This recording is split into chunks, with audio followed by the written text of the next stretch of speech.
7월 31일 금요일. 오늘의 말씀은 요한복음 21장 11절에서 18절 말씀입니다. 시몬 베드로가 올라가서 그물을 육지에 끌어올리니 가득히 찬 큰 물고기가 153마리라. 이같이 많으나 그물이 찢어지지 아니하였더라. 예수께서 이르시되 와서 조반을 먹으라 하시니 제자들이 주님이신 줄 아는 고로 당신이 누구냐 감히 묻는 자가 없더라. 예수께서 가셔서 떡을 가져다가 그들에게 주시고 생선도 그와 같이 하시니라. 이것은 예수께서 죽은 자 가운데서 살아나신 후에 세 번째로 제자들에게 나타나신 것이라. 그들이 조반 먹은 후에 예수께서 시몬 베드로에게 이르시되 요한의 아들 시몬아, 내가 이 사람들보다 나를 더 사랑하느냐 하시니 이르되 주님 그러하나이다. 내가 주님을 사랑하는 줄 주님께서 아시나이다. 이르시되 내 어린 양을 먹이라 하시고 또 두 번째 이르시되 요한의 아들 시몬아, 네가 나를 사랑하느냐 하시니 이르되 주님 그러하나이다. 내가 주님을 사랑하는 줄 주님께서 아시나이다. 이르시되 내 양을 치라 하시고 세 번째 이르시되 요한의 아들 시몬아, 네가 나를 사랑하느냐 하시니 주께서 세 번째 네가 나를 사랑하느냐 하심으로 베드로가 근심하여 이르되 주님, 모든 것을 아시오매 내가 주님을 사랑하는 줄을 주님께서 아시나이다. 예수께서 이르시되 내 양을 먹이라. 내가 진실로 진실로 내게 이르노니 내가 젊어서는 스스로 띠뛰고 원하는 곳으로 다녔거니와 늙어서는 내 팔을 벌리리니 남이 내게 띠띠우고 원하지 아니하는 곳으로 데려가리라. 오늘도 말씀 앞에 나오신 다윗 공동체 지체들을 주님의 이름으로 축복합니다. 오늘은 특별히 본문을 제자들의 일기 형식으로 각색해서 살펴보려고 합니다. 얼마 전 예수님이 십자가에 달려 돌아가셨습니다. 우리들은 삶의 모든 소망들이 끊어지는 것 같았습니다. 우리는 며칠간 예루살렘 근처에서 슬퍼하면서 숨어 있다가 이제 어떻게 할까 고민하기 시작했습니다. 고민해도 답이 나오질 않았습니다.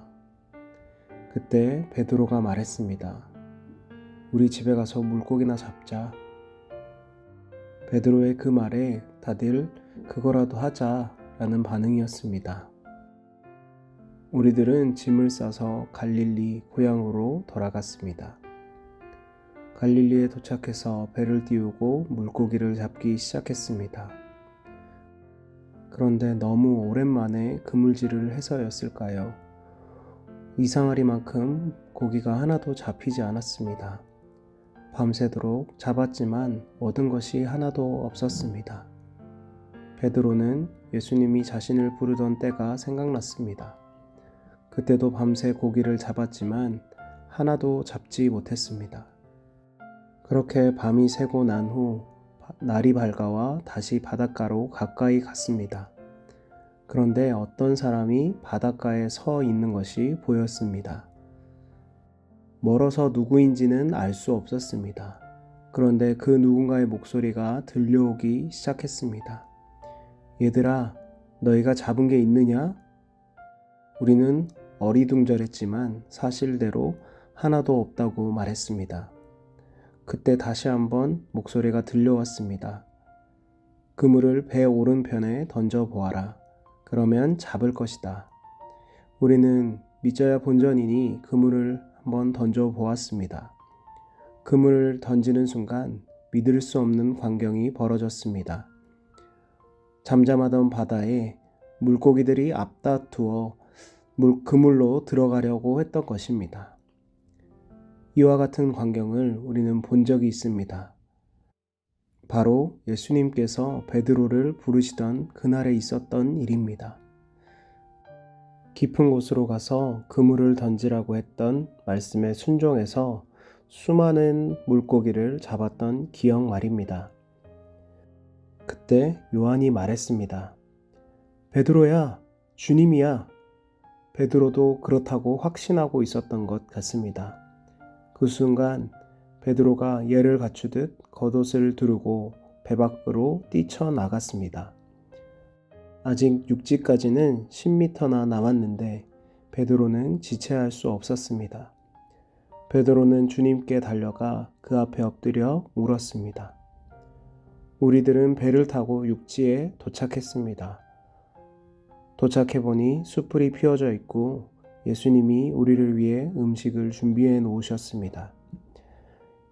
예수님은 지금 잡은 생선들을 가지고 오라고 하셨고 그것을 숯불에 구워 주셨습니다. 그 사이 베드로는 그물을 정리하고 있었습니다. 물고기를 세어보니 153마리나 되었습니다. 베드로는 하염없이 눈물을 흘리며 그 일을 하고 있었습니다. 예수님이라는 말을 듣고 제일 처음 달려나가기는 했지만 막상 예수님을 보니 예수님을 부인했던 기억이 떠올랐습니다. 감히 예수님의 얼굴을 볼 자신이 없었습니다. 그래서 베드로는 우리들이 도착하자마자 혼자 그물을 정리하기 시작했습니다. 예수님은 우리에게 밥을 먹으라고 말씀하시면서 생선을 구워주고 계셨고 우리들은 아무 말 없이 먹기만 했습니다.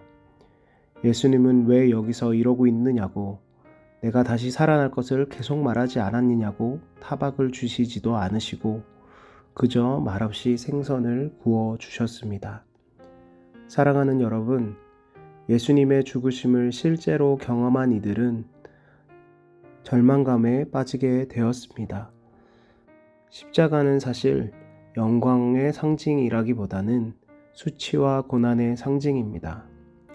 십자가 앞에서 우리는 자기의 꿈과 자기의 의가 꺾어지는 경험을 합니다. 그러나 다시 부활하신 주님은 우리가 하지 못할 일에 대해서 나무라지 않으시고 우리를 먹이시고 입히십니다. 우리 주님은 자신이 예수님을 부인했다는 사실 때문에 트라우마에 빠져 있는 베드로에게 친히 찾아가십니다. 그리고 말씀하십니다. 내가 나를 사랑하느냐? 그러면 됐다. 이제 내 양들을 먹이고 치고 입히라. 우리 주님은 아직 연약한 자들을 다시 손잡아 일으키시고 그분의 사역에 동참하도록 하십니다. 사랑하는 여러분, 여러분은 절망하는 순간 가운데 부활하신 주님을 만나고 있습니까? 그리고 그 주님께서 우리를 있는 그대로 용납하시고 다시 먹이시는 은혜를 경험하고 있습니까? 낙심되고 절망이 찾아오는 그 순간에 다시 한번 내게 찾아오셔서 손잡아 일으키시고 먹이시고 다시 새로운 사명의 길을 걷게 하시는 예수님을 만나게 되기를 주님의 이름으로 축복합니다. 기도하겠습니다. 우리의 삶 가운데 찾아오셔서 우리를 일으켜 세우시고 먹이시는 주님, 감사를 드립니다. 낙심과 절망의 자리에서 부활의 주님을 만나게 하시고 주님이 먹이시는 생명의 말씀을 먹고 다시 힘을 내어 주님이 맡기시는 양들을 섬기는 우리들이 되게 하여 주시옵소서. 예수님의 이름으로 기도드립니다. 아멘.